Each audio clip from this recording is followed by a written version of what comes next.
अनंतकोटी ब्रह्मांड नायक राजाधिराज योगीराज सद्गुरु श्री स्वामी समर्थ।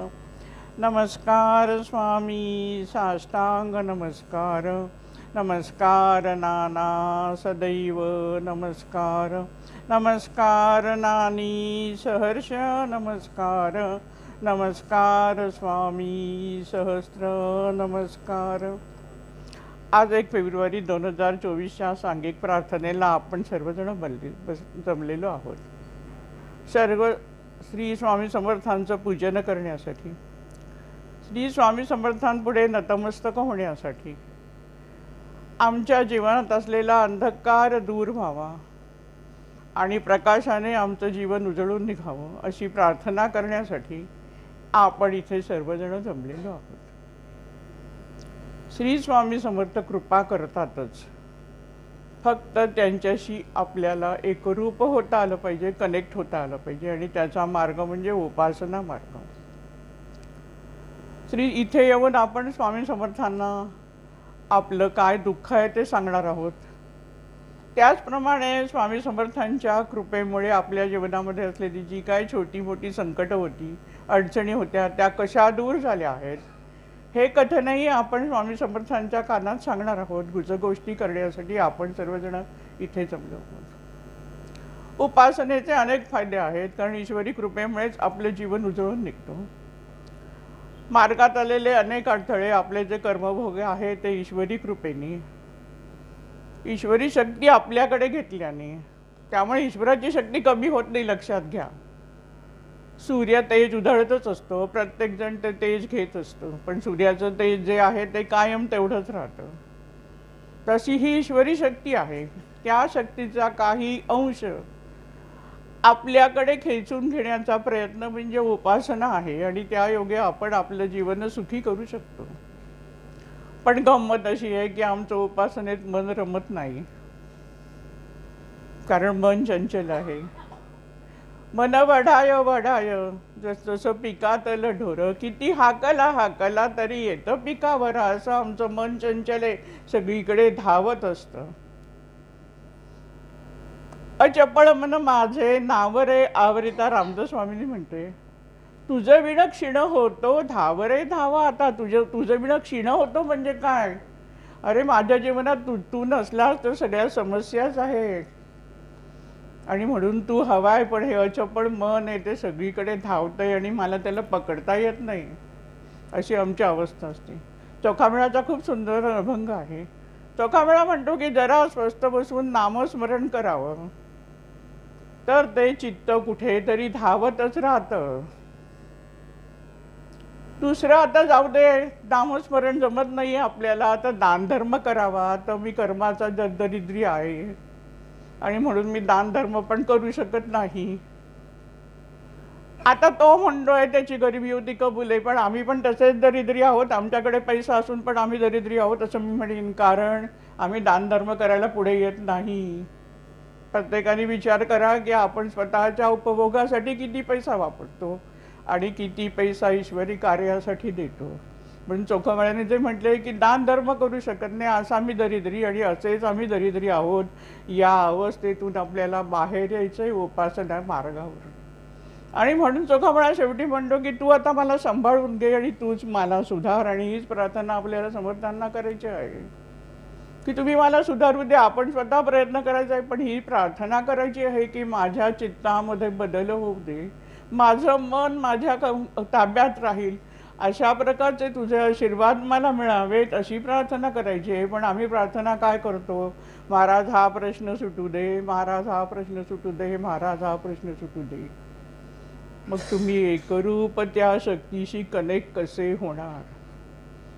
आणि म्हणून सगळं विसरायचं आहे। जेव्हा परमेश्वराच्या समोर प्रार्थना करायला उभे राहाल, नमस्कार करायला उभे राहा, तेव्हा काही मागायची गरज नाही। त्याचं रूप आपल्या डोळ्यात समजायचं आहे, त्याचे गुण आठवायचे आहेत, आणि त्यातले किती गुण आपण आचरणामध्ये आणतो हा विचार करायचा। अशी प्रार्थना ही श्रेष्ठ प्रार्थना होते, ही उपासना श्रेष्ठ उपासना, आणि त्या मार्गाने आपण टप्प्याटप्प्याने जाणार आहोत। उपासना कशी केली पाहिजे? ज्याप्रमाणे नदी वाहत राहते, आणि अखंड वाहत असते ती, किती अडचणी येऊ दे ती वळणं वळणं घेत अखेर सागराला जाऊन भेटते. तसे आपले प्रयत्न झाले पाहिजे, सदैव प्रयत्नशील राहिलं पाहिजे, उपासना सातत्याने करतच राहिलं पाहिजे. ज्याप्रमाणे आम्ही आता 10वी-12वीच्या परीक्षा आहेत, पालकांची केवढी धावपळ चाललेली असते, या मार्गाने त्या मार्गाने त्या मार्गाने कुठून तरी मुलाला छान मार्क मिळवू देत अशासाठी धडपड, पुढची ॲडमिशन, सगळे भविष्याची मोठी मोठी चित्र माणसं रंगवत असतात. त्याच्यासाठी किती प्रयत्न आपण करतो. मग पुढे शिक्षण झालं की नोकरी लागण्यासाठी माणसं किती प्रयत्न करतात, इकडे मेल पाठव तिकडे मेल पाठव, अख्खा दिवस बसून तेच काम चाललेलं असतं. हे सगळे आपण प्रयत्न करतो. मुला-मुलींची लग्न होत नसली तर पालक अतिशय व्याकुळ होतात.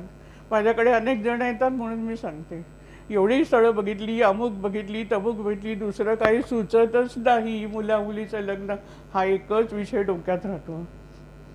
तसं आपल्या मनामध्ये ईश्वराच्या भक्तीचे मनात विचार आले पाहिजेत, अशी उपासना आपल्याकडून घडली पाहिजे. ज्ञानेश्वर महाराजांनी जे लिहिलेलं आहे त्याच्यामध्ये मोगरा फुलला, त्याच्यामध्ये शेवटच्या ज्या 2 ओळी आहेत त्या खूप महत्त्वाच्या आहे. मनाची ये गुंती गुंफियला शेला, बाप रखुमाईवर अर्पियला. आता मनाची ये गुंफियला शेला म्हणजे काय आहे की मनातल्या मनात मी तुझं स्मरण करत राहिलो आहे, एक एक धागा विणत गेलेलो आहे आणि त्यातून हा सुंदर शैला तयार झालेला आहे भक्तीचा, आणि हा शैला आम्ही तुला अर्पण करतोय विठ्ठलाच्या चरणी.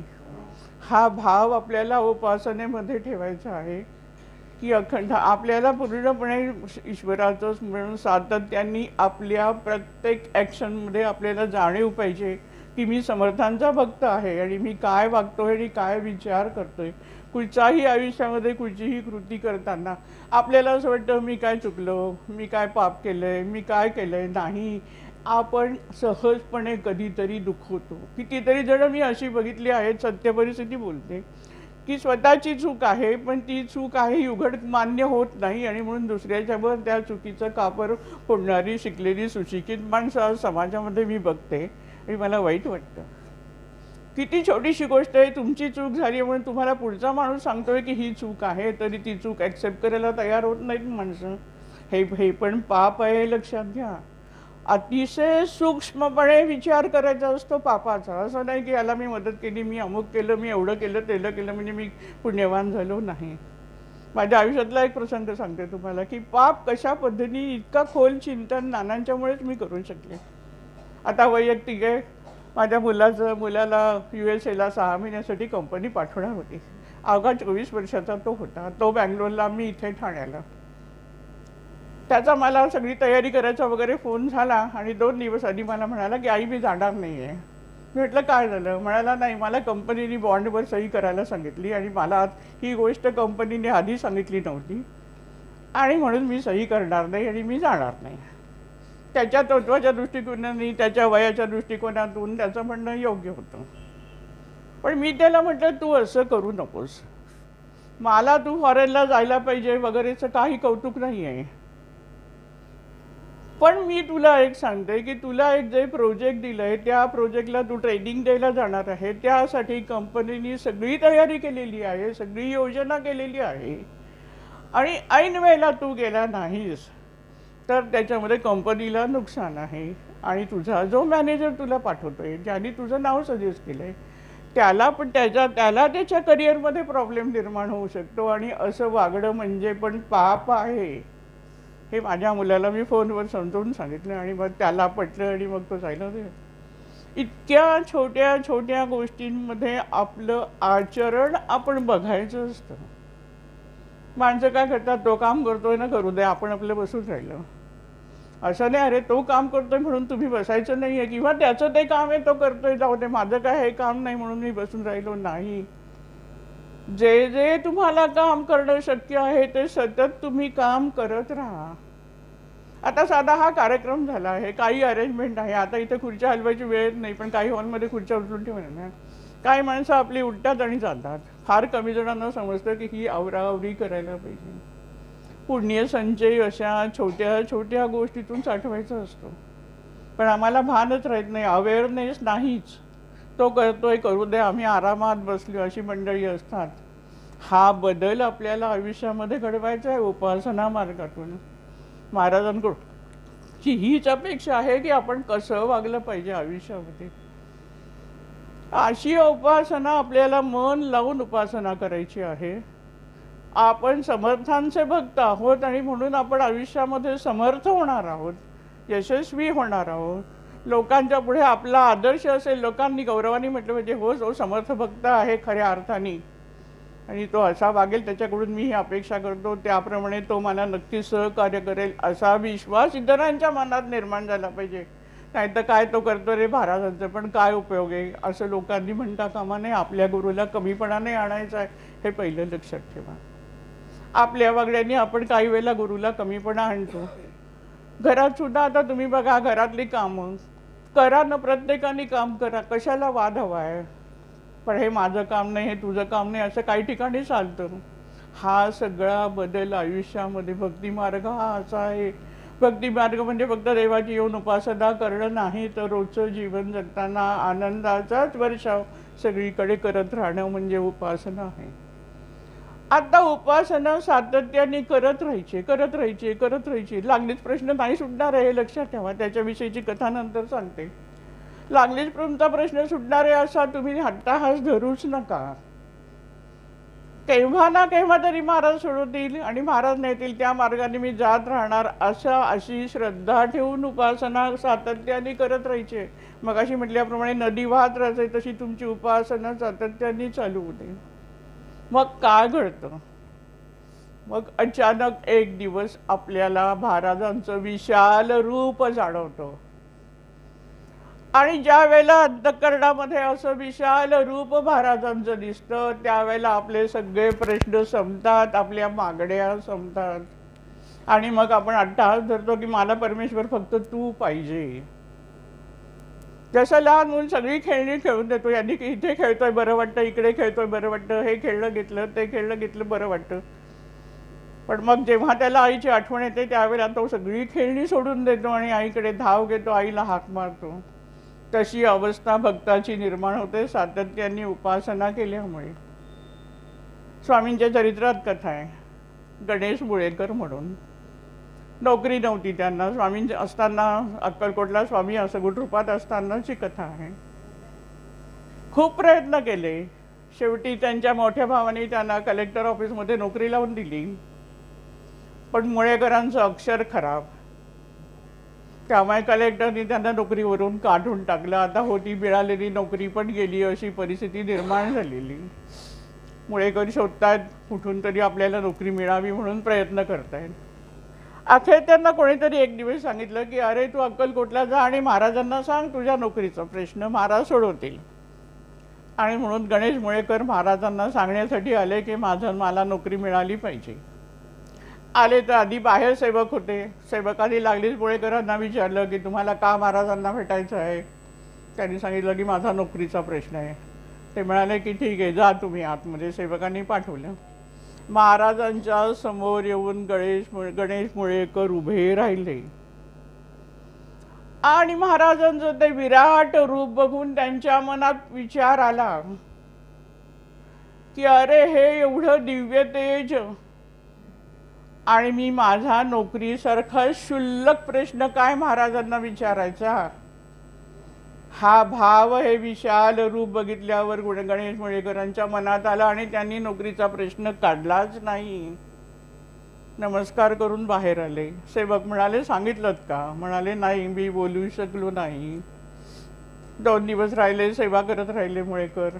सेवकांजवळ बोलले की जरा तुम्ही सांगा, मी नाही महाराजांना सांगू शकत आहे, तुम्ही सांगा. सेवक काय रोजच महाराजांच्या आसपास वावरणारे, अगदी जवळ आल्यानंतर महत्त्व कळत नाही, त्यामुळे सेवकांना महाराजांचं दिव्य तेज वगैरे दिसायचा काय प्रश्न येत नव्हता. अशी सगळी गंमत असते. आणि म्हणून सेवकांनी विचारलं. स्वामी समर्थांनी उत्तर दिलं, लाख मोलाची नोकरी लागली आहे. सेवकांनी येऊन सांगितलं की महाराजांनी सांगितलेलं आहे तुला नोकरी नक्की लागली. मुळेकर निघाले. स्वामी समर्थांच्या इथून निघताना त्यांच्या पायाशी नारळ ठेवून निघायची पद्धत होती, पण मुळेकरांकडे पैसे नव्हते आणि म्हणून मुळेकरांनी फक्त खारका आणल्या, स्वामींच्या चरणाशी ठेवल्या. स्वामींनी नारळ आणायला लावला, गणेश मुळेकरांनी तो आणला. हे सगळे लक्षात घ्या तुम्ही, महाराज का मागतात आणि कशासाठी करून घेतात. त्यांनी नारळ ठेवला आणि गणेश मुळेकर निघाले. मनात विचार चालू की आता फक्त 4 आणे हातात आहेत, एवढा प्रवास करायचा आहे, कसं होणार. थोडं अंतर चालून जातात 8 आण्याचं नाणं मिळालं. त्या काळातली गोष्ट आहे, किंमत होती पैशात. 4 आणे खर्च केल्यावर महाराजांनी 8 आणे दिले गणेश मुळेकरांना. लक्षात घ्यायच्या आहेत गोष्टी. मगाशी जे म्हटलं की आम्ही आमच्याकडे धन असून पण आम्ही महाराजांच्या चरणी अर्पण करायला आम्ही मागे पुढे बघतो, 10 वेळा विचार येतो. पण जे अर्पण करायचे जे दुप्पट महाराज देतात हे या कथेतून जाणायचं आहे. त्याचबरोबर जेव्हा तुम्ही महाराजांचं विशाल रूप जाणाल त्यावेळेला तुमचे सगळे प्रश्न आपोआप सुटले तसं तुम्हाला वाटेल. आणि म्हणून सातत्याने उपासना करत राहायची आहे. विवेकानंदांच्या चरित्रातली कथा मागे मी सांगितली, परत आपण बघूया. विवेकानंदांचे वडील गेले, अर्थात त्यामुळे उत्पन्नाचं काही साधन नाही अशी घरात गरिबीची कठीण परिस्थिती निर्माण झालेली. विवेकानंद प्रचंड हुशार, शिक्षण झालेलं, पण नोकरीच मिळत नाहीये. ईश्वर मिळवूच देत नव्हता, कारण त्यांच्याकडून दुसरं काम परमेश्वराला करून द्यायचं होतं. परमेश्वराची योजना असते कोणाकडून काय कार्य करून घ्यायचं, आणि म्हणून आपल्याला जे काम पडेल ते काम परमेश्वराने आपल्याला दिलं आहे असं समजून तुम्ही करत राहा. विवेकानंदांची परिस्थिती खूप कठीण झाली. विवेकानंद मूर्तीपूजा मानत नव्हती, रामकृष्ण परमहंसाला मानायचे. रामकृष्ण परमहंस कालीमातेची पूजा करायचे, पण विवेकानंदांचा मूर्ती पूजेवर विश्वास नव्हता. बुद्धिवादी होते प्रचंड.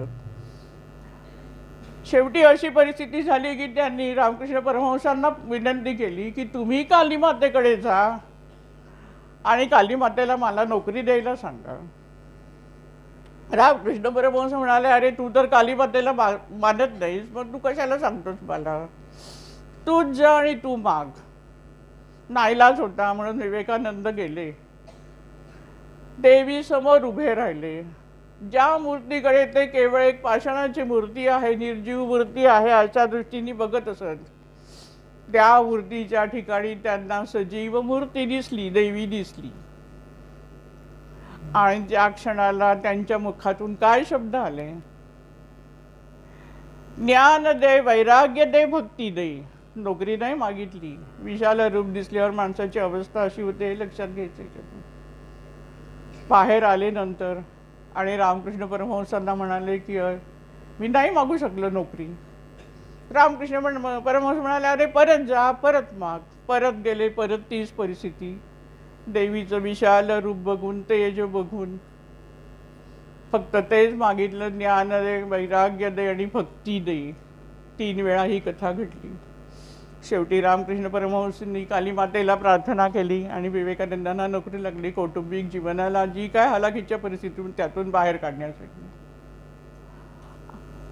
विशाल रूप जाणण्यासाठीच उपासना, सातत्याने. मूळ मुद्दा हा आहे की जेव्हा तुम्ही सातत्याने उपासना करत राहाल त्याच वेळेला तुमच्या मनामध्ये असलेले जे वेगवेगळे प्रश्न आहेत, आणि प्रत्येकाला वाटतं की माझाच प्रश्न सर्वात कठीण आणि सर्वात मोठा, अशी सगळी गंमत आहे. प्रश्न सहज सुटणारे असतात, वेळ यायला लागते. त्या संबंधीची कथा एक सांगते तुम्हाला. पार्वती आणि शंकराचा संवाद आहे, बरेच संवाद आहे, त्याच्यातला हा एक संवाद आहे. शंकर रोज पृथ्वीवर येऊन त्याच्या भक्ताची सेवा करायचा आणि जायचा. म्हणून पार्वतीने एक दिवस विचारलं की अहो रोज तुम्ही तिथे कशाला जाताय. शंकर म्हणाले की त्याला कोणी मदत करणारं नाही, तो हंतरुळाला खेळू नये, आणि म्हणून मी जाऊन त्याची सगळी सोय करून येतो. पार्वती म्हणाली, अहो तुम्ही त्याला पूर्ण बरे पण करू शकता किंवा मुक्त पण करू शकता, तुम्ही कशाला सेवा करायसाठी थांबताय. त्यावेळेस शंकराने जे उत्तर दिलं ते म्हणतोय. शंकर म्हणाला की बरोबर आहे, मी त्याला रोगमुक्त आता या एका क्षणात करीन, पण त्यामुळे काय होणार आहे. त्याला जे आता भोग आहे ते त्याच्या चुकीच्या कर्मामुळे आलेले भोग आहेत. मी जर त्याला बरं केलं तो परत चुकीच्या मार्गानेच आयुष्यात वागेल आणि त्याच्यावर परत कर्म उभं राहणार, परत त्याला या हलाखीच्या परिस्थितीतून जायला लागणार आहे आणि मग हे संपणारच नाही आहे चक्र. आणि म्हणून मी त्याला रोगमुक्त करत नाही. मग ती म्हणाली मग त्याला ह्याच्यातून बाहेर काढा, मोक्ष देऊन मोकळे व्हा. शंकर म्हणाले असं नाही, मी आत्ता त्याला जर मुक्त केलं तर तेच कर्म घेऊन त्याचा पुढचा जन्म होणार आहे.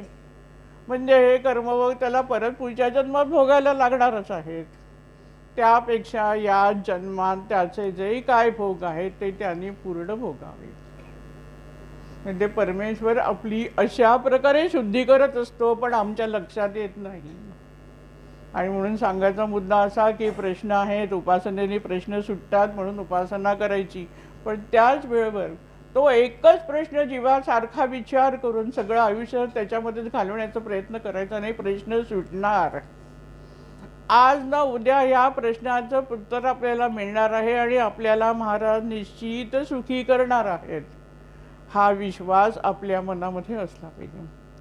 आता गणेश मुळेकरांची गोष्ट झाली, विवेकानंदांची खाली. स्वामी चरित्रात आणखीन एक कथा आहे, ती बघूया आपण, की तुम्ही चांगलं कर्म करत राहिल्यानंतर महाराज कशी कृपा करतात. आता शंकर म्हणाला की मी त्याला सोडत नाही याच्यातनं, कारण ते कर्मभोगे ते कॅरी फॉरवर्ड व्हायला नको म्हणून.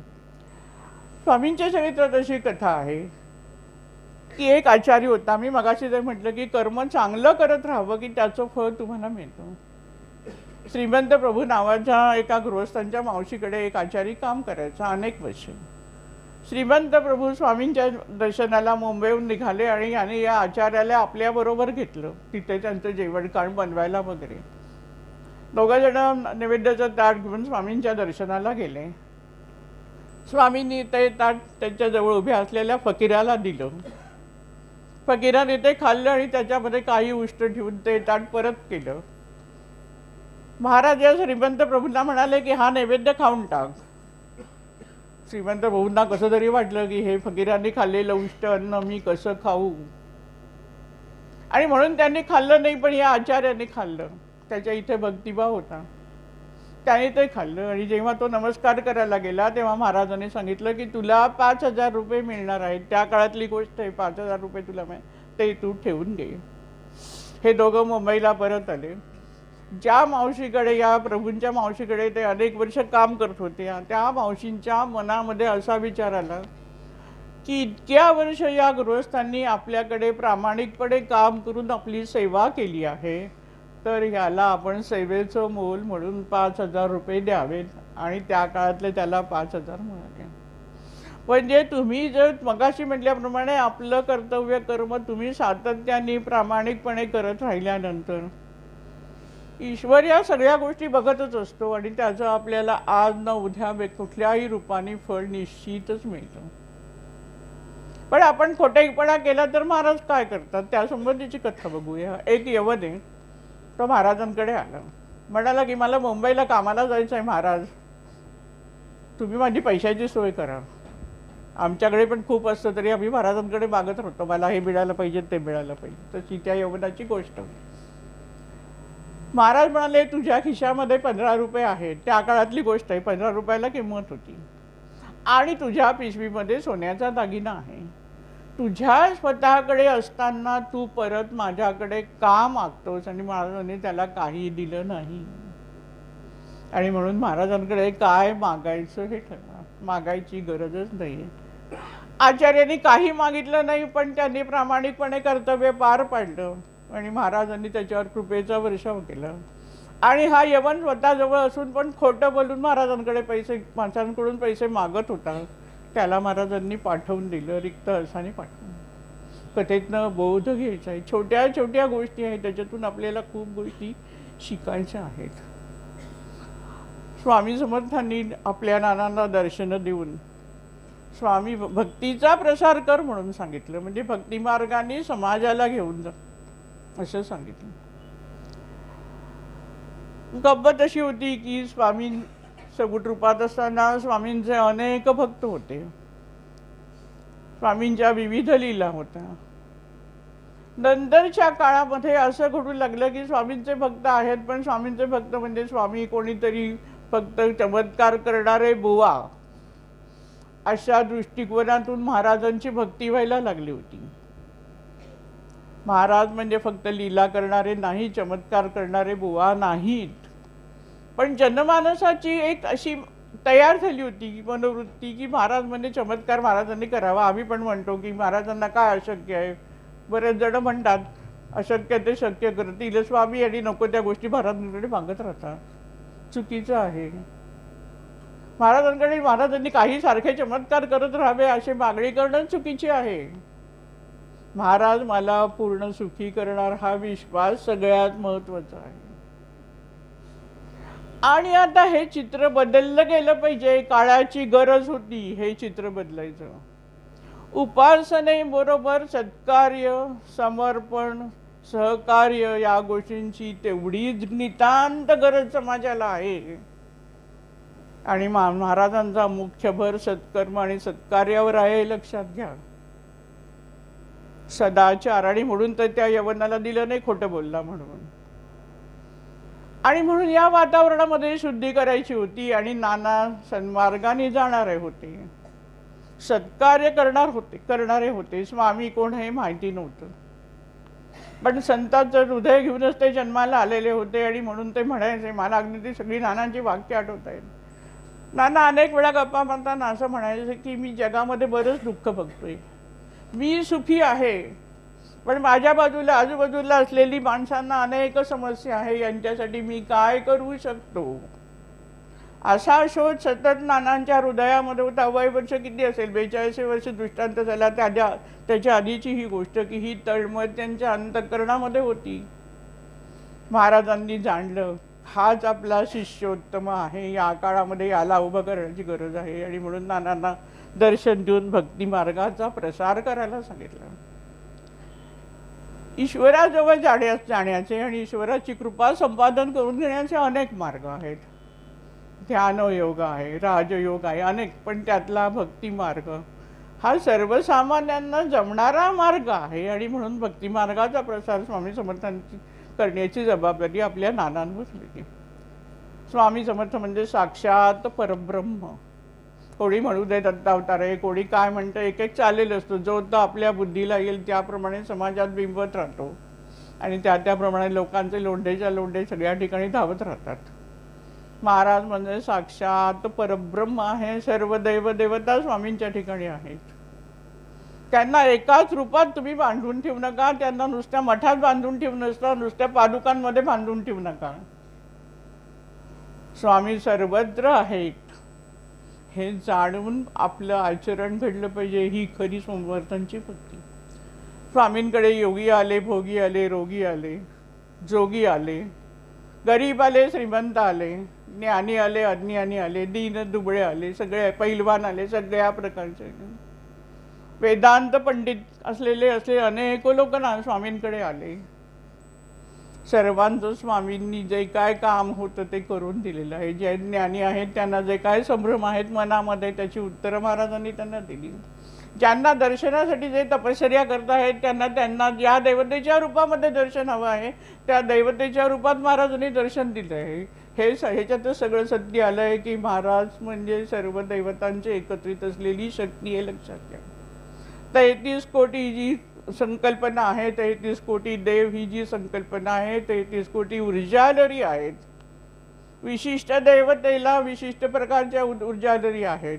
बुद्धीची देवता आहे, पैशासाठी धनासाठी लक्ष्मीची आहे, बुद्धीसाठी सरस्वती आहे. त्या ऊर्जालरी जशा आपल्याला हवा आहेत त्या रूपाचं आपण ध्यान करतो. म्हणून मागे म्हटल्याप्रमाणे की विद्यार्थी दशेमध्ये सरस्वतीचीच उपासना करायला सांगतात मुलांना, लक्ष्मीची उपासना नाही करायला सांगत.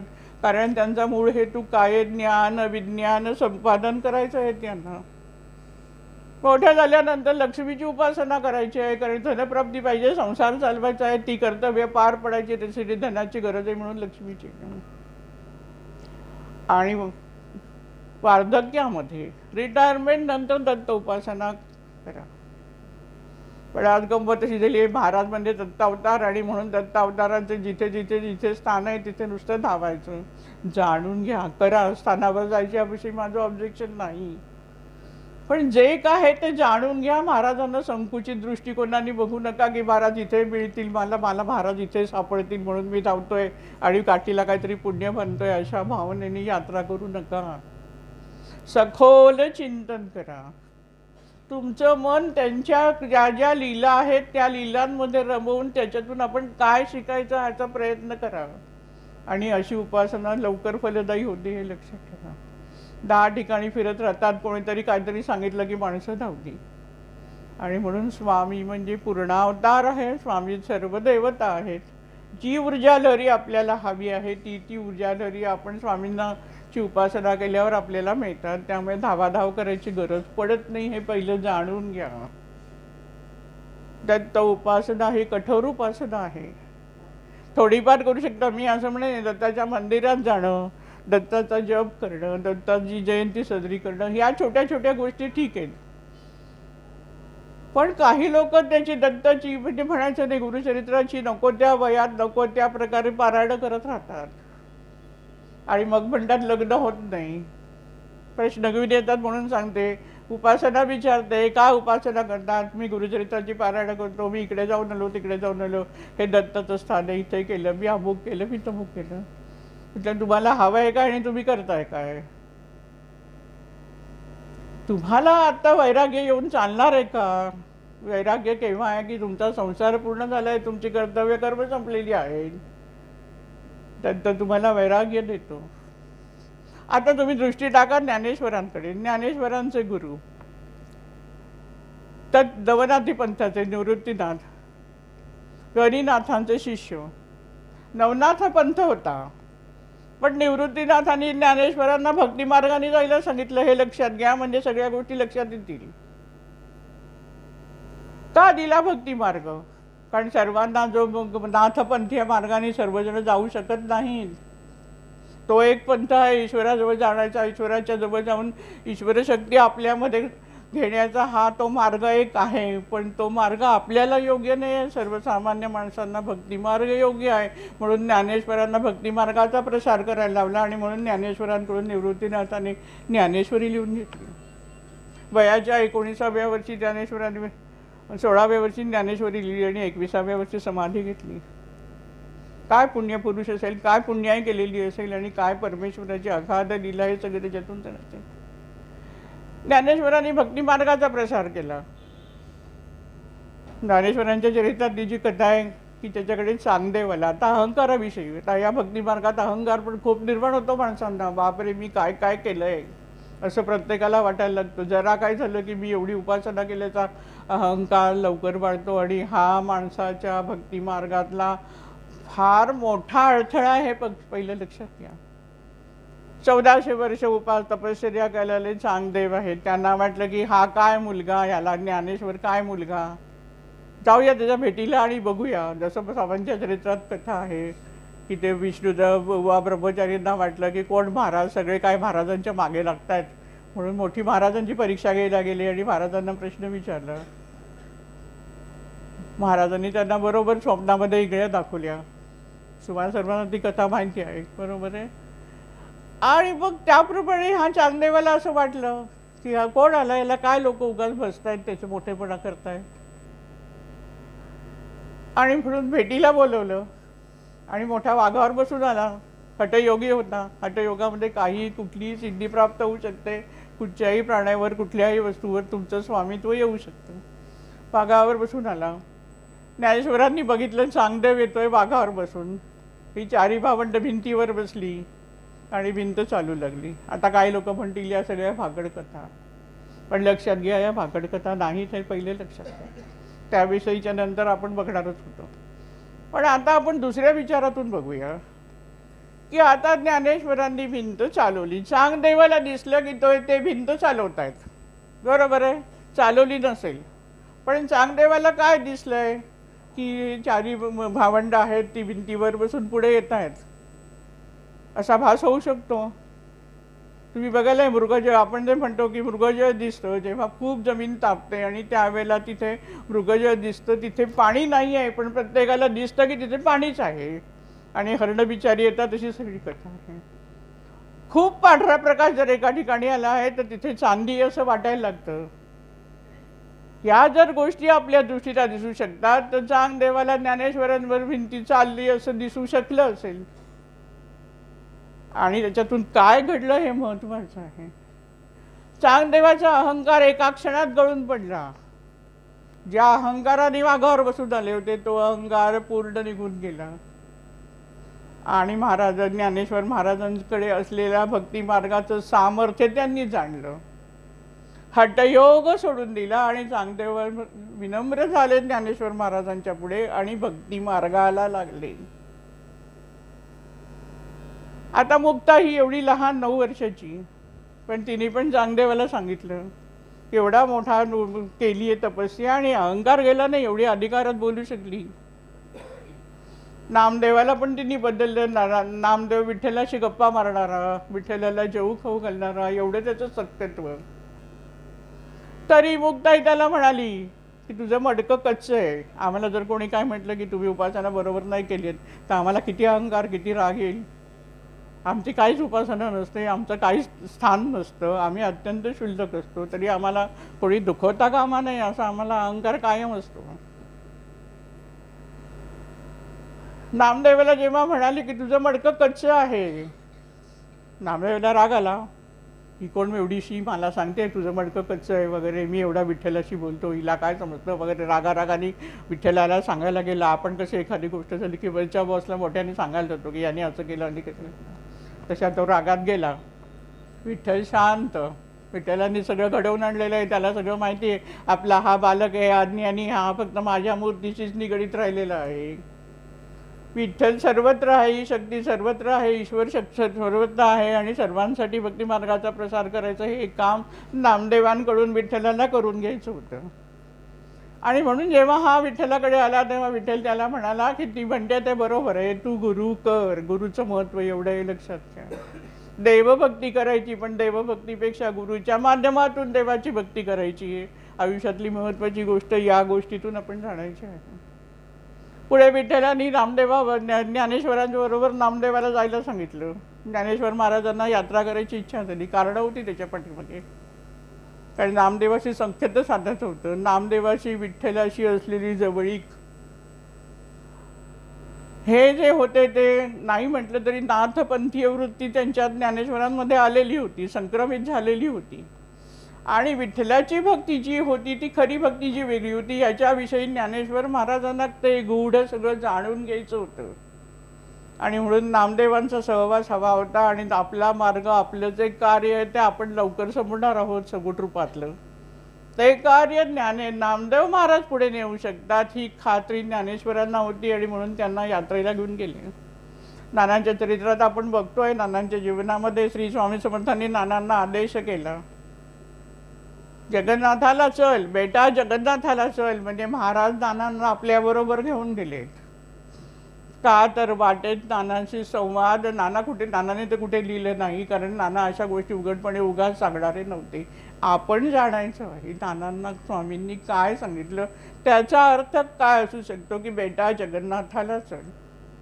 आणि स्वामी आणि नानांचा असा त्या प्रवासामध्ये 70 दिवसामध्ये जो संभाषण झालं असेल त्यातून काही शक्ती महाराजांनी नानांमध्ये संक्रमित केली. आणि मग त्यातूनच पुढे हे महान विषयाला आपलं स्वामी भवन उभं राहिलं. लक्षात घ्या. नामदेवांना घेऊन ज्ञानेश्वर जाणार. ज्ञानेश्वर महाराज हट्ट करतायत तू चल तू चल. नामदेवाला पटत नाही, कारण त्याला फक्त विठ्ठलाच्या मूर्तीशीच त्याचं नातं आहे. ती पण त्या पंढरपूरला असलेल्या देवळातल्या विठ्ठलाच्या मूर्तीशीच त्याचं फक्त नातं आहे.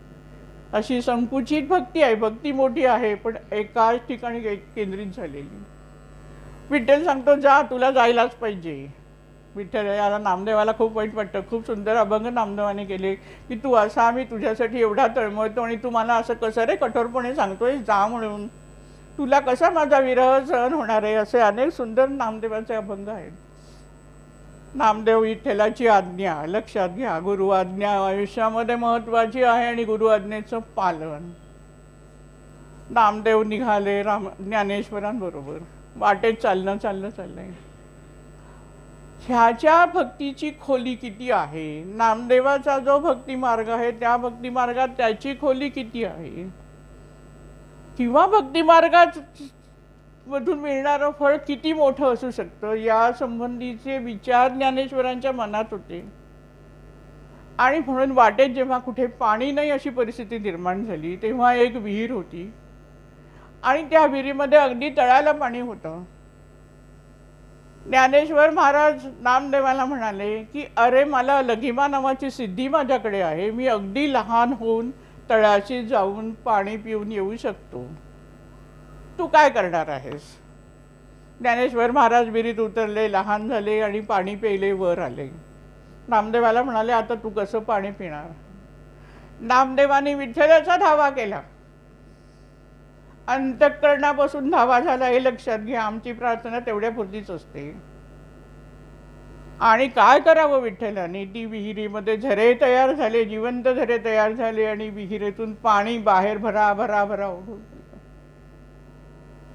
आणि हे अखंड चालू राहिलं हे लक्षात घ्या. ही भक्ती मार्ग हा असा आहे की ज्याच्यातून आता या लघमा म्हणून ही जी सिद्धी होती त्या सिद्धीतून फक्त त्या व्यक्तीला फायदा झाला हे लक्षात घ्या.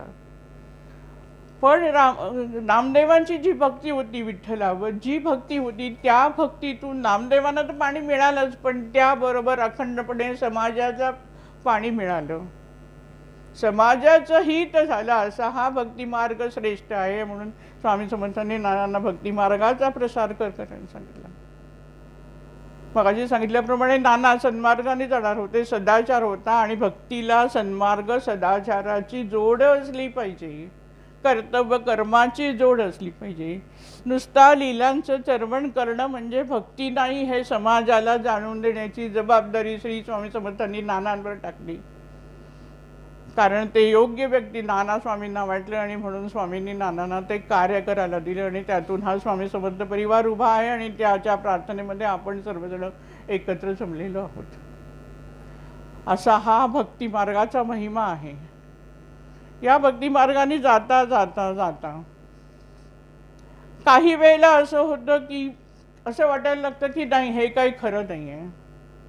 मी ही भक्ती करतोय, मला माझ्या गुरूंनी ही उपासना दिली आहे, मी या भक्तीच्यातून जातोय, पण माझं काही काम होत नाही असं लोकांना वाटतं आणि लोक मग 10 ठिकाणी फिरत राहतात. हे पण चुकीचं आहे, हे पण परमेश्वराला मान्य नाही. एका वेळेला तुम्ही योग्य गुरु निवडा आणि एकदा गुरु योग्य मिळाल्यानंतर फक्त गुरु जे सांगतो त्याच उपासना मार्गाने जाण्याचा प्रयत्न करा. प्रश्न जेव्हा सुटायचा आहे तेव्हा तो नक्की सुटणार आहे. तुम्ही 10 ठिकाणी जाऊन प्रश्न सुटणार आहे असं नाही, पण लोक धावतात. 10 प्रकारच्या अंगठ्या, 10 प्रकारचे खडे गळ्यात, माळा, 10 प्रकारच्या पूजा अर्चा अनेक करायला सांगतात. लाखो रुपये लोक खर्च करतात.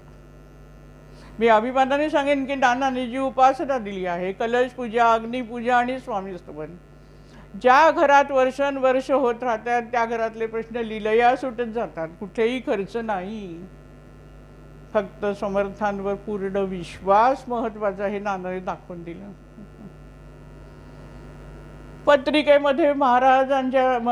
पत्रिकेमध्ये सुद्धा महाराजांच्या उपासनेने आणि गुरुच्या कळकळीने आपल्या पत्रिकेमध्ये बदल घडू शकतो.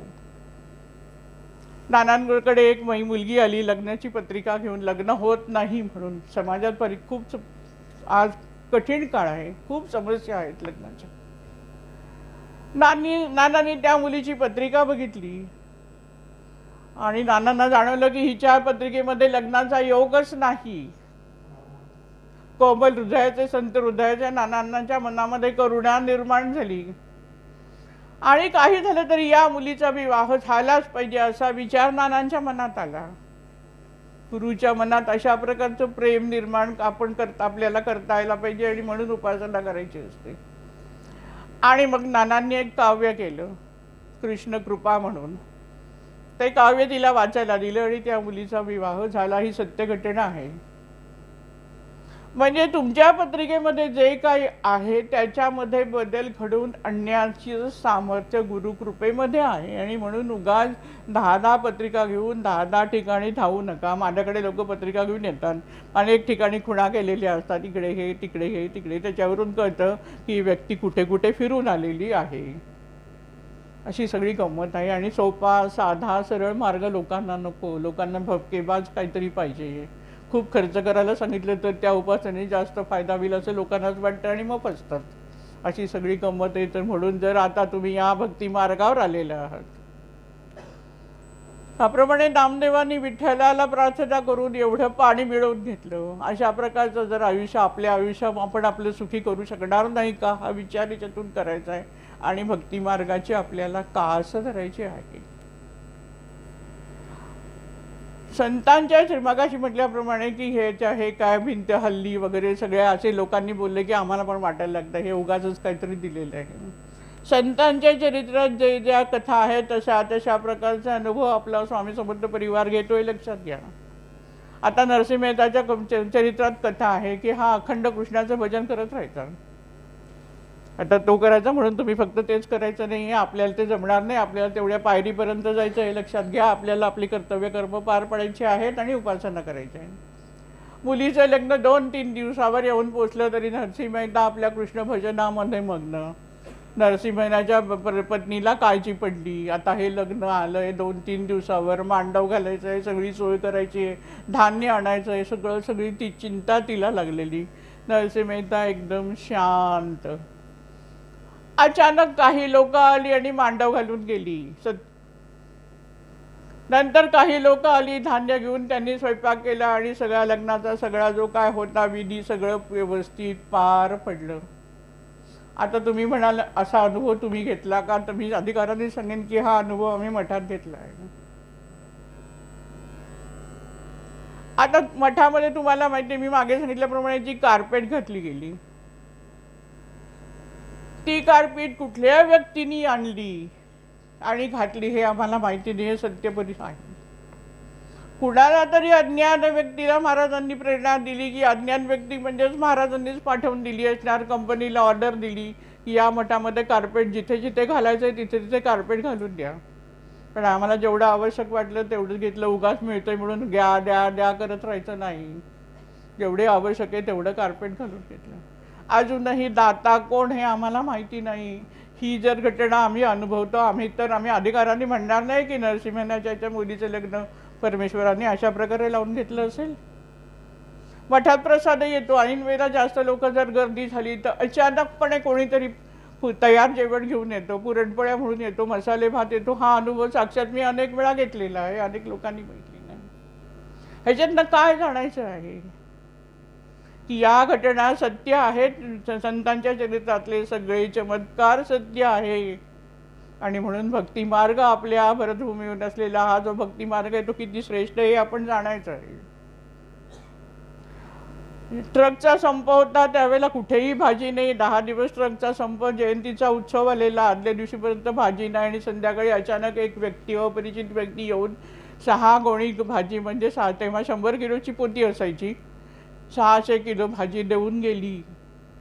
हा चमत्कार नाही? मग असे चमत्काराचे अनुभव जर आम्ही आज घेत आहे, परिवार जर घेत आहे, तर मी अधिकाराने म्हणेन की संतांच्या चरित्रातल्या ज्या काही सगळ्या तुम्हाला कथा आहेत चमत्काराच्या, त्या सगळ्या सत्य आहेत हे लक्षात घ्या. आणि म्हणून हा भक्ती मार्ग एवढा श्रेष्ठ आहे की असे चमत्कार घडू शकतात. आणि म्हणून भक्ती मार्गाची कास धरून आपल्याला पुढे जायचं आहे. आता श्री स्वामी समर्थांनी नानांना दुसरा आदेश दिला की तू हनुमंत हो. नानांनी सांगितलं हनुमंत होणे म्हणजे चिरंजीव होणे. आणि म्हणून नानांची शक्ती अजूनही काम करते.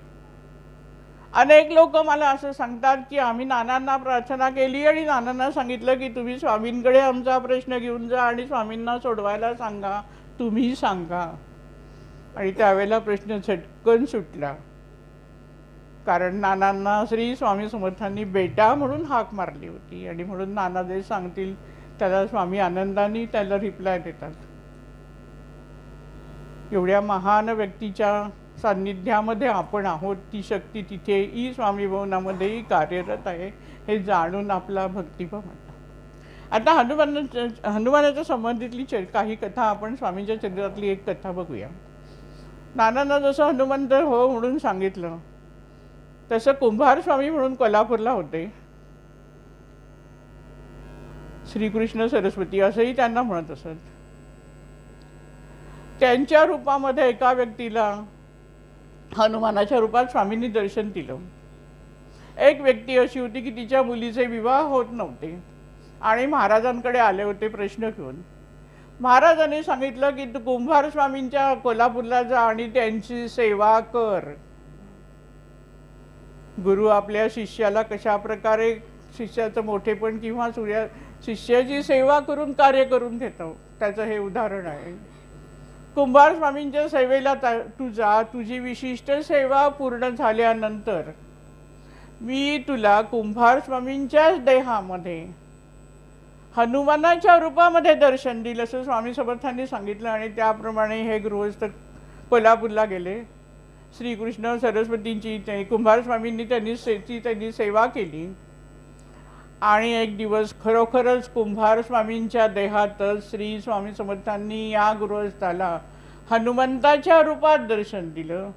आणि हनुमंत म्हणून त्यावेळेला तात्पुरतं कुंभार स्वामींना शेपूट होतं अशी कथा आहे. आता हे शेपूटवरून गोष्ट सांगते. परवा असे चिंतन करत बसले होते आणि विचार आला की हनुमानाला शेपूट आहे याची पण कधी कधी चर्चा होते. तर आता हे शेपूट म्हणजे काय, माझ्या कल्पनेप्रमाणे मला जे जाणवलं ते तुम्हाला सांगते. हनुमंत हा वायुपुत्र आहे. आता हनुमंताची जन्माची कथा आपण नंतर बघूया. वायुपुत्र आहे, वायुमार्गाने प्रवास करणारा आहे आणि म्हणून अशा प्रकारे त्याला शेपटीची गरज आहे.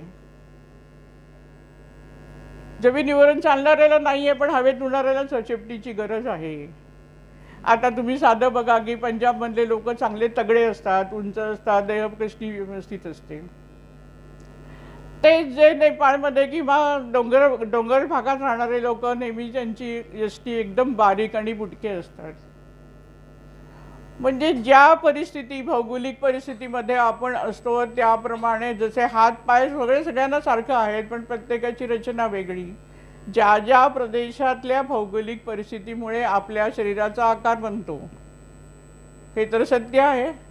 आणि म्हणून हनुमंताला वायूतून भ्रमण करायचं आहे, हवेतून भ्रमण करायचं आहे आणि म्हणून त्याला शेपूट. आणि हे शेपूट म्हणजे दुसरं काही नाही तरी it is an extension of spinal cord.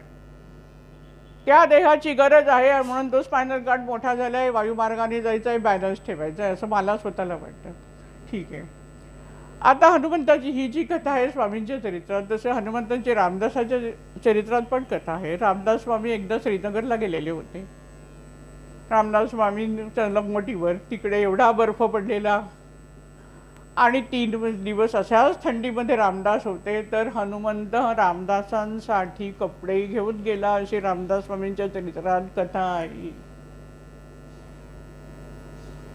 Ramdas Swami एकदा आपल्या आणखीन एक कथा अशी आहे की रामदास स्वामी आपल्या शिष्यांबरोबर एका गावातून दुसऱ्या गावात चाललेले होते.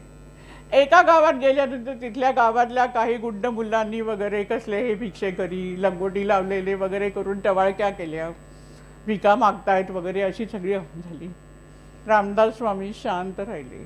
असं शांत राहायचं असतं हे लक्षात घ्या. जेव्हा वैयक्तिक टीका होते, मागे मी एकदा तुम्हाला विवेकानंदाच्या चरित्रातली कथा सांगितली, जेव्हा तुमच्यावर कोणी वैयक्तिक टीका करतं त्यावेळेला तुमचं डोकं शांत राहिलं पाहिजे.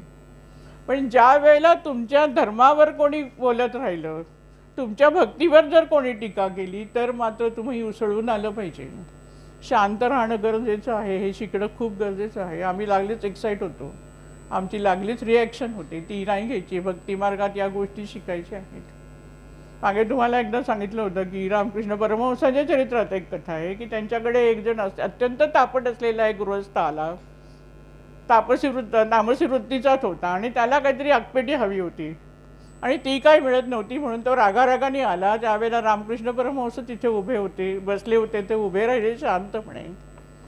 तो नंतर निघून गेला. तामसी माणूस नंतर निघून गेला. त्यावेळेला भक्त म्हणाले की अहो तो एवढा आला आणि तुम्ही असे गप्प कसे राहिले. त्यावेळेला रामकृष्ण परमहंसांनी सांगितलं की तो तामसी वृत्तीचा आहे, त्याच्याशी वाद घालण्यात काही अर्थ नाही. अशा वेळेला आपण शांत राहायचं. नानांच्या लक्ष लक्ष पावलाच्या पुस्तकामध्ये उल्लेख आहे की कारंजा इथे नाना गेले, नृसिंह सरस्वतीचं मंदिर. रात्री 9 वाजल्याशिवाय खोली उघडून मिळणार नाही, मंदिरात अडवलेलं. नानांना शेवटी खोली मिळाली, पण तिथे खूप गरम होतं म्हणून नाना बाहेर येऊन झोपले. तर रात्री पुजाऱ्यांनी नानांना 3 वेळा तिथून उठवलं. इथे झोपायचं नाही, इथे झोपायचं नाही करून आतमध्ये पाठवलं. नाना शांत राहिले, वाद नाही घातला. अरे मी एवढा चालतोय, अमुक आहे, मला स्वामींचा आदेश आहे, मी स्वामी माझ्याबरोबर आहेत, मी चालतो, आम्ही किती सांगतो. नाना काही बोलले नाही, शांतपणे आतमध्ये खोलीत घामाच्या धारा लागल्या आहेत अशा अवस्थेत तिथे झोपले.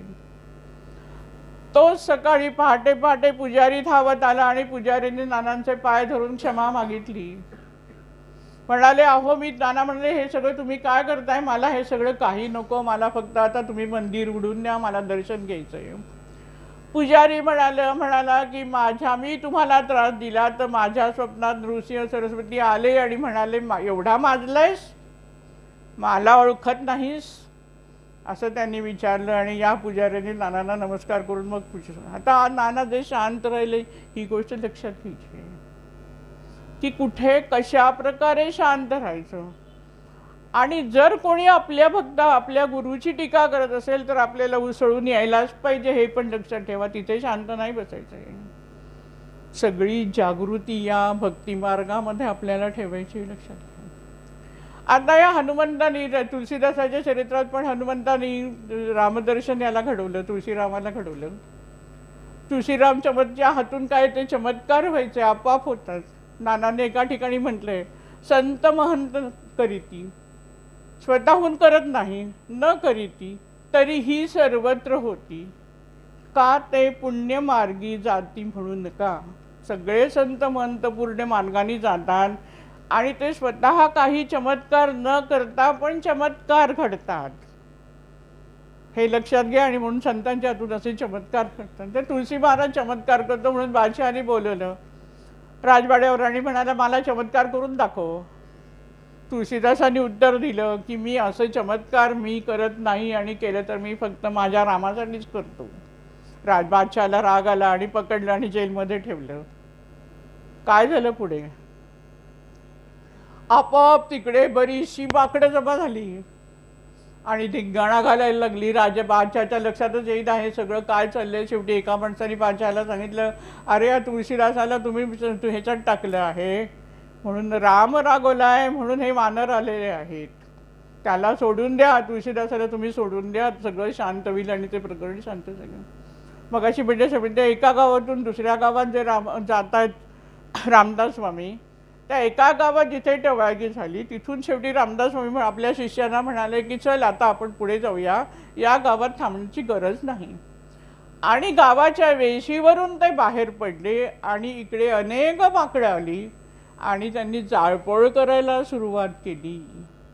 मग गावच्या लोकांच्या लक्षात आलं की आता हे साधू पुरुष आले होते, त्यांचा अपमान आपण केला आहे, म्हणून काही जण धावत गेले, त्यांची रामदास स्वामींची क्षमा मागितली आणि मग इकडची जाळपोळ सगळी थांबली.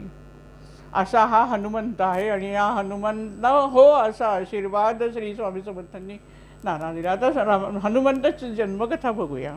ह्याच्यामध्ये परत शंकर आणि पार्वती यांचा संवाद आहे. त्याच्यामध्ये शंकर एक दिवस पार्वतीला म्हणतो की मी आता श्रीराम जन्माला येणार आहे आणि म्हणून त्याची सेवा करण्यासाठी मी पण अंजनीच्या पोटी जन्म घेणार आहे.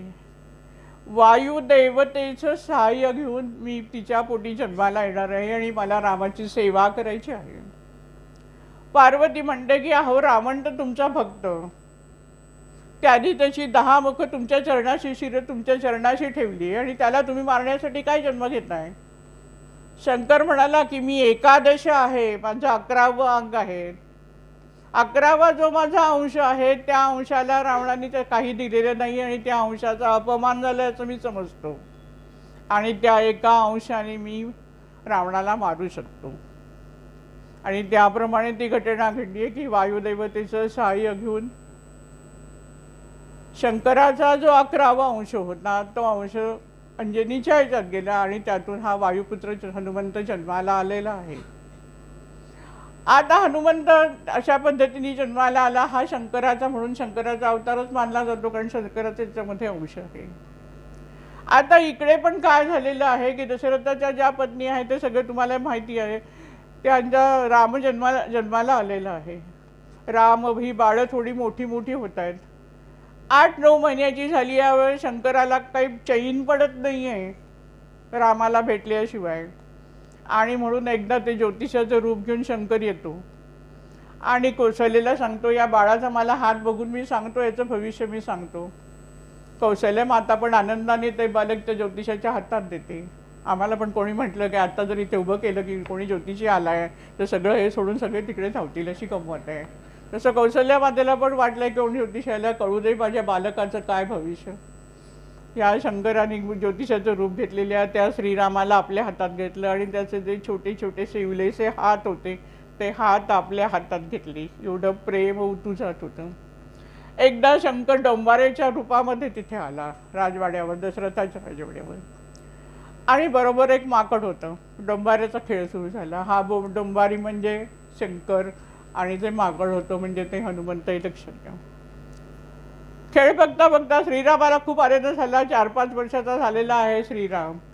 त्यांनी हट्ट धरला की मला हे माकड पाहिजे, आणि मग खुशीने त्या मदारी जो होता, डोंबारी होता, त्यांनी खुशीने देऊन टाकलं. त्याला तेच हवं होतं. ते माकड श्रीरामाबरोबर राहिलं होतं. श्रीरामाने जाणलेलं होतं की हे रूप काय आहे हे लक्षात घ्यायचं आहे, आणि मग त्या दोघांचे संवाद व्हायची अशी कथा आहे. आणि ज्या वेळेला विश्वामित्र ऋती रामाला घेण्यासाठी आले, तर शिक्षण घ्यायचंय पुढे, त्यांना विद्या संपादन करायचे आहे, त्यावेळेला श्रीरामाने या हनुमंताला सांगितलं की तू आता दक्षिणेला जा आणि सुग्रीवाशी मैत्री कर, आणि पुढे आपल्याला रावणाचा वध करायचा आहे तेव्हा सुग्रीवाची आपल्याला मदत होते, आणि त्यांनी हनुमंताला तिकडे पाठवलं, अशी कथा आहे. असा हा हनुमंत चिरंजीव रूपात आजही आहे. आणि तुम्हाला सांगते की हनुमंताची उपासना, जर लग्नामध्ये समस्या असली तर हनुमंताची उपासना फलदायी होते, हे सत्य आहे. असा हा हनुमंत प्रचंड बुद्धिमंत आहे, साहस आहे, पराक्रम आहे, तरी पण त्याची जी दास्यवृत्ती होती ती आपण लक्षात घ्यायची आहे. ही वृत्ती आपल्यात आणायची. हनुमंताचं पूजन म्हणजे पहिलं मी कोणी नाही असं जाणणं, आणि जे काय अनन्य भावाने आपल्या गुरुचरणाशी आपण समर्पित होणं. दास्य भावामध्ये आपल्याला स्वतःला विसरायचं असतं. मी नेहमी म्हणते की जेव्हा 2 चांगल्या व्यक्ती, चांगली पॉवर असलेल्या व्यक्ती एखादं सुंदर कार्य करायला जातात, त्यावेळेला 2 व्यक्ती तेवढ्याच तुल्यबल असतात, पण त्यातली एक वर राहते आणि एक तिचा दास म्हणून राहतो.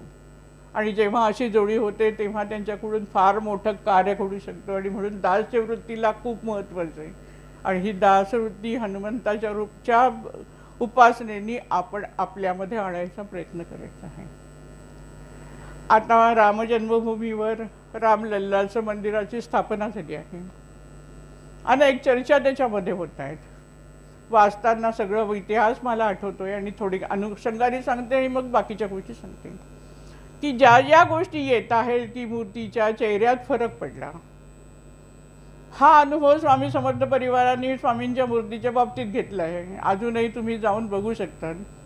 स्वामींची मूर्ती ज्या वेळेला स्वामी भवनात आणली त्यावेळेला असलेल्या मूर्तीचा फोटो, आणि आज स्वामींची मूर्ती जी मठामध्ये उभी आहे ती मूर्ती, या दोन्हीमध्ये वयाचा फरक जाणवतो. तुम्ही ऑब्झर्व करा. दोन्ही वयामध्ये त्यावेळेला महाराज तरुण आहेत आणि आज महाराज वयस्कर दिसत आहेत. मूर्तीवर चुरकुत्या वगैरे आलेल्या आहेत. असा मूर्तीत बदल घडू शकतो हे सत्य आहे. हे जाणण्यासाठी मी या गोष्टी सांगते की आम्ही हे अनुभव घेतलेले आहेत. आता मूर्तीच्या डोळ्यासंबंधी अनेकांना एकाच वेळेला सर्वजण स्वामींच्या मूर्तीकडे बघतायत आणि प्रत्येकाला वाटतं की स्वामी माझ्याकडे बघतायत. ही गंमत आहे ना. एकदा 2 मित्रांनी अनुभव असं सांगितला की ते 2 मित्र स्वामींचं दर्शन घ्यायला उभे होते, आणि एका मित्राकडे दुसऱ्या मित्राला असं वाटलं की स्वामी त्या मित्राकडेच बघतायत आणि आपल्याकडे बघत नाहीयेत, आणि त्याला वाईट वाटलं की स्वामी माझ्याकडे का बघत नाहीत. आणि त्याच्या मनात नुसता विचार येऊन गेला आणि त्याच्या मनामध्ये जेव्हा वेदना निर्माण झाली त्याच क्षणाला त्या मित्राला जाणवलं की स्वामी आपल्याकडे बघतायत. म्हणजे डोळ्यामध्ये बदल झालेला, त्यांची नजरेची दिशा बदललेली त्या मुलाला जाणवली. तो मुलगा मला भेटायला आला आणि त्यांनी मला सांगितलं. मी म्हटलं हे सत्य आहे. स्वामींची मूर्ती लहान होताना कधीतरी ती लहान वाटते, हा अनुभव पण घेतलेला आहे, अनेकांनी घेतला आहे. कधीतरी ती प्रचंड मोठी हनुमंतासारखी वाटते, कधीतरी ती छोटी वाटते. अशी ह्या सत्य गोष्टी मी सांगते, उगाच सांगणार नाही. कारण तुम्हाला माहिती आहे की ज्या वेळेला स्वामींची पावलं मंचकाच्या पायरीवर उमटली, तिथले असलेल्या कापडावर त्याचा फोटो तयार केला, तरी पण मी लावायला तयार नव्हते. का तर अंधश्रद्धा वाढवायची नाही. कापड कसंही हल्लंय आणि कोणी म्हटलं की पाऊल दिसतं की प्रत्येकाला ते पाऊल दिसतं, ही कुंभत आहे आणि म्हणून मी लावत नव्हते. महाराजांना सांगायचं होतं की मी इथे सगुट रूपात आहे आणि म्हणून काय करावं महाराजांनी. एक दिवस स्वामी पुण्यतिथीच्या आदल्या रात्रीमध्ये स्वामींच्या मंचकाच्या खोलीमध्ये शेजारती चालू असताना त्या मंचकाच्या असलेल्या पायरीवर एखाद्या चित्रकाराने हातामध्ये पेन्सिल घेऊन चित्र काढायला सुरुवात केल्यावर जसं चित्र दिसत जाईल एक एक एक एक आकार, तसा आकार तयार होताना मी माझ्या या डोळ्यांनी बघितला. आणि मग त्याच्यानंतरच मी ते फोटो तिथे लावले. आणि म्हणून सांगते, जे काय सांगते त्याच्यामध्ये असत्य काही नाही. हे सत्य गोष्टी समाजापुढे आणते आहे की स्वामींचा कधीतरी जर प्रार्थनेला प्रचंड गर्दी झाली, संध्याकाळच्या प्रार्थनेला जर प्रचंड गर्दी झाली, तर स्वामींचं पाऊल उंचावलेलं म्हणजे स्वामी पाऊल पुढे टाकत आहेत अशा ह्याच्यात मला स्वामींनी 3 का 4 वेळा दर्शन दिलेलं आहे. कधीतरी स्वामींचा हात आशीर्वादासाठी पुढे येतो. असा बदल मूर्तीमध्ये घडू शकतो. आणि म्हणून जी काय चर्चा झाली की असं काय होईल, लाईटमुळे झालं, यामुळे बोलणारे अनेक बोलतात, पण जे काय घडतंय ते सत्य घडतंय की खरोखरच तिथे श्रीरामांचं जे का आहे चैतन्य ते तिथे साकार झालेलं आहे. आणि ही पण आज काळाची गरज आहे, लक्षात घ्या. आता स्वामी भवनाचं म्हणायचं नाही, कलश पूजेमध्ये स्वामी प्रगट झाले, हा चमत्कार तर तुम्ही बघता. आणि तो आलेला कोंब एवढा 8 ते 9 महिने तसाच्या तसा राहिला. निसर्गक्रमानुसार त्याच्यात बदल व्हायला होता, तो बदल झाला नाही. अशा प्रकारचे अनेक मिरॅकल्स घडू शकतात, चमत्कार घडतात. घडवायचे म्हणून घडत नाही, पण आपोआप घडतात. आणि ह्या ज्या गोष्टी सत्य आहेत त्या सत्य म्हणूनच आपल्याला जगापुढे आणायच्या आहेत, लक्षात ठेवा. स्वामींच्या मठामध्ये सोमनाथ मंदिराचा शोध घेण्यासाठी जाणारी व्यक्ती चुकून मठामध्ये आली. आत आल्यावर कळलं की अरे बापरे, महाराजांची मूर्ती आहे. प्रचंड घाबरले, कारण ते अक्कलकोटला गेले होते तेव्हा त्यांना महाराजांकडे बघून भीती वाटली होती. दादा असं म्हणायचं की जो पापाचरण करतो त्याला स्वामींच्या डोळ्याकडे तो बघू शकत नाही. ही व्यक्ती घाबरली आणि डोळे मिटून बसली. त्यांनी सांगितलेला हा अनुभव आहे. त्यांनी असं सांगितलं की त्यांना आवाज ऐकायला आला, क्यों डरता है, आंखें खोलो. आणि जेव्हा हे वाक्य ऐकल्यानंतर त्या व्यक्तीने डोळे उघडले आणि त्यावेळेला ते मूर्तीचं दर्शन नीट घेऊ शकले. आणि ही गोष्ट साधा हा मोठा चमत्कार वाटला. आणि म्हणून आमची माहिती काढून ते आम्हाला इथे आपल्या संस्थेचं जे कार्यालय आहे ठाण्यामधलं मयुरेशमध्ये, त्या ठिकाणी त्यांनी भेटायला येण्यासाठी फोन केला. भेटायला येण्याची वेळ झाली. मयुरेशच्या गेटपाशी ते आले, हात हलवत आले होते. स्वामींनी आदेश दिला त्यांना, खाली हात जा रहे हो, त्रास प्रकार के फल लेके जाओ. आणि त्याप्रमाणे ते फळं घेऊन आले. आता या सगळ्या सत्य घटना सांगते की हे चमत्कार जे काय घडतायत ते सत्य आहे. आणि म्हणून राम मंदिराच्या संबंधी कोणी जर काहीतरी उगाच म्हणत असेल की हे उगाचच करतायत, तर ते ऐकून घेऊ नका. आमची संस्कृती काय आहे, आमची परंपरा काय आहे, हे जगाला दाखवून घ्यायचे, लक्षात घ्या. मंदिर असं सहज, मागच्या प्रवचनात म्हटल्याप्रमाणे मंदिर असं सहज उभारलं गेलेलं नाही, लक्षात घ्या. अनेकांनी योगदान केलं आहे त्याच्यामध्ये. हा लढा आहे. मगाशी ते म्हणतं की सातत्याने उपासना करायची आहे. सातत्याने हा लढा चालू होता की जिथे राम जन्मला तिथेच रामाचं मंदिर आहे, जिथे मशीद झाली आहे तिथे परत मंदिर निर्माण झालंच पाहिजे, तो आमचा हक्क आहे. त्याच्यासाठी लढा, शांतपणे लढा चालू होता अनेक वर्ष. अनेकांचं त्याच्यामध्ये योगदान झालं. आणि परवा तो सगळा कार्यक्रम बघताना डोळ्यासमोर तेच जाणवत होतं की ज्यांनी या कार्यासाठी योगदान केलेलं आहे त्यांच्या लेखी मोठं पुण्यकर्म परेश्वरांनी निश्चितच लिहून ठेवलेलं आहे. कळसापेक्षा पायाचे दगड होण्यात धन्यता मानायची असते ती अशी. सातत्याने प्रयत्न आपल्यापर्यंत आलं नाही, पण माझ्या माहितीत अशी माणसं आलेली आहेत. कारण आपल्या संस्कृतीचा ऱ्हास होईल. मला नेहमी काळजी वाटायची, खरंच सांगते तुम्हाला. ही घटना घडली आणि मला अत्यंत आनंद झाला की राम मंदिर साकार झालं. कारण काय आहे, याच्यामध्ये आपण जगापुढे दाखवून दिलंय की आमचं सामर्थ्य काय आहे. आज जी प्रचंड गर्दी तिथे होते, एवढा प्रचंड निधी मोठा उभा झाला राहिला आणि हे मंदिर उभं राहिलं, याच्यातून जगाला दाखवून दिलेलं आहे की या मार्गाने जाणारे, रामाची भक्ती करणारे, किंवा ही जी आमची वैदिक परंपरा आहे ती किती श्रेष्ठ आहे हे जगाला दाखवून दिले आणि आपली मान उंचावली गेलेली आहे. आमच्याकडे काहीच नाही असं सर्वांना वाटायला लागलं होतं. तरुण पिढीची धाव म्हणून फॉरेन कंट्रीमध्ये, इथे काय आहे, भारत देश म्हणजे गरीब, याच्यामध्ये काही नाही, अशी अवस्था अजून. मोठे लोंडेच्या लोंडे परदेशात चाललेले जेव्हा मी बघायचे तेव्हा मला खूप वाईट वाटायचं. मी अनेक वेळा माझ्या यजमानांना म्हणायची की या भारत देशाचं पुढे काय होणार. मला प्रचंड खंत होती आणि आज जाणवलं की ती खंत महाराजांनी माझा या जन्मातच माझ्या मनातून काढून टाकली. भारताचा जो वैभवशाली इतिहास आहे, जी वैभवशाली परंपरा आहे, ती आज जगापुढे आलेली प्रकर्षाने जगाला जाणवलेलं. यात सुद्धा प्रयत्न आहेत. आधी जगातले इतर सर्व जे देश आहेत त्या देशांशी संबंध चांगले प्रस्थापित करून, म्हणजे मी म्हणते की तटबंदी आधी तयार केली आणि मग या गोष्टीला जास्त मोठ्याने चालना दिली आहे. सगळ्या गोष्टी टप्प्याटप्प्याने आणि विचारपूर्वक घडलेली आहेत. आता या काळात सगळी मुलं बाहेर का धावत होती ह्याच्याविषयी आपण विचार करायचा. प्रत्येक तरुण पिढीला, कुठच्याही पिढीला पुढे मोठं ध्येय लागतं काहीतरी. नुसती नोकरी केली, जेवलं खाल्लं झोपलं, सिनेमा इकडे बघितला, पिक्चर बघितलं, झालं, याच्यात माणूस समाधानी नाही राहू शकत. प्रत्येकाला अंतःकरणामध्ये काहीतरी करायची उर्मी असते आणि म्हणून त्याला प्रचंड महान ध्येय समोर असू शकतं, असायला आवश्यकता असते. स्वातंत्र्यपूर्वीच्या काळामधल्या पिढीला ध्येय होतं की भारताला स्वातंत्र्य मिळवून टाकायचं आणि त्यासाठी ते सगळी तरुण पिढी काय, वयस्कर मंडळी सगळी त्या लढ्यामध्ये गुंतलेली होती आणि त्यामुळे ती आनंदी राहू शकत होती की आपल्याला हे ध्येय गाठायचं आहे. सकाळी उठल्यानंतर समोर तुमच्या ध्येय पाहिजे तरच चैतन्य निर्माण होतं. त्या पिढीला ते ध्येय होतं. मग स्वातंत्र्य मिळालं. भारत देशाला सगळ्या परकीय लोकांनी आक्रमण करून करून करून लुटून टाकलेलं होतं आणि याला कारणीभूत आपणही आहोत. आमच्यामध्ये असलेले जातीभेद पूर्णपणे नाहीसे झाले तरच आपल्या संस्कृतीचं वर्धमान अधिक चांगल्या प्रकारे होऊ शकते. म्हणून आपण आपल्यापासून सुरुवात करायची आहे की आपण जातीभेद कुठेही मानायचा नाही. कमी जातीच्या माणसाला कमी लेखायचं नाही किंवा आपल्या जातीचा उगाच फार मोठा गौरव नाही. आपण सारे एक आहोत. आपण सारे हे भारताचे सुपुत्र आहोत आणि भारताची जी वैदिक परंपरा आहे त्या परंपरेने अखिल विश्व सुखी होणार आहे आणि म्हणून ती परंपरा लोकांना दाखवून द्यायचं कर्तव्य आपले लक्षात घ्या.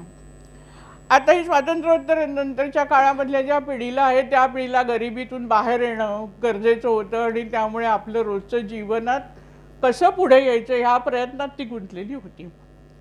मग आमची पिढी आली. आमच्या पिढीच्या वेळेला भराभरा नोकऱ्या मिळत गेल्या, आम्हाला नोकऱ्या लागल्या, सगळं चित्र जरा चांगलं निर्माण झालं. पण अनेक गोष्टी होत्या, त्याच्यामध्ये त्रास होता. पण त्यावेळेला काय होतं, त्यावेळेला जे काही विरोधी पक्ष होते त्या विरोधी पक्षांकडे सुद्धा जे नेते होते सगळे, ते सगळे नेते प्रभावी होते, सत्याने जाणारे होते, त्यांना त्यांच्या ध्येयासाठी ते झगडणारे होते, प्रामाणिक होते आणि त्याप्रमाणे या राजकारणामध्ये मोठा उत्साह वाटायचा. मी पण राजकीय पक्षामधचं काम केलेलं आहे. मोठ्या उत्साहाने हातात झेंडे घेऊन निवडणुका आल्यानंतर गल्लोगल्लीमध्ये फिरण्यात एक उत्साह, तारुण्य सळसळत असतं तेव्हा तारुण्याला असा काहीतरी वाव मिळायला हवा असतो. तो वाव आमच्या पिढीला मिळाला. त्याचप्रमाणे अनेक साहित्यिक त्यावेळेला आले, मोठे मोठे साहित्यिक आले, चांगले गायक आले, लेखक आले, नाट्य. आता पु ल देशपांडेंसारखे लोकांचे आम्हाला सगळे कार्यक्रम बघायला मिळाले. हा जो काही आनंद सगळीकडे होता या पिढीमध्ये, या काहीतरी एक विशिष्ट ध्येय आणि विशिष्ट मार्ग आमच्या पिढीला मिळत गेला. पण त्याच्या पुढची पिढी आली तोपर्यंत राजकारणामध्ये अनेक गोंधळ आणि गुंडगिरी वाढत चालली. त्यामुळे सत्याने जाणारी माणसं, जनतेसाठी मी देशासाठी काहीतरी करणारी माणसं हळूहळू मागे पावलं टाकायला लागली होती. काही निष्ठेने पुढे टाकत गेली ही गोष्ट वेगळी, पण बरेचसे लोक राजकारणापासून हळूहळू दूर गेले.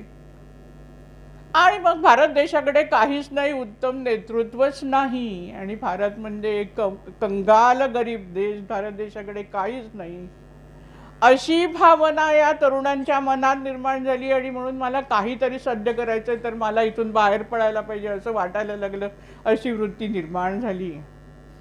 पण आज जे राम मंदिर उभं केलेलं आहे त्या राम मंदिरामुळे परत एक जागृती निर्माण झालेली आहे. हे आपल्या गौरवाचं प्रतीक आहे, आपल्या वैदिक संस्कृतीचं हे गौरवाचं प्रतीक आहे. तुम्ही लक्षात घ्या, आमची संस्कृती पुरातन संस्कृती 5000 वर्षापूर्वीची आहे.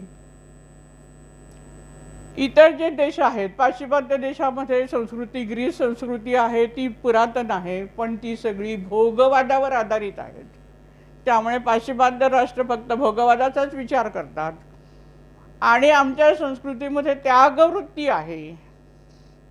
दुसरं असं की आता ते हॉस्पिटल संबंधी चर्चा होते की राम मंदिरच्या ऐवजी हॉस्पिटल व्हायला पाहिजे होतं. मागे एकदा मी प्रवचनात सांगितलं होतं की विवेकानंदांनी त्यावेळेला म्हणून ठेवलं होतं की जगातल्या सगळ्या जरी इमारतींमध्ये हॉस्पिटल तयार केलं तरी माणूस सुखी होणार नाही आहे.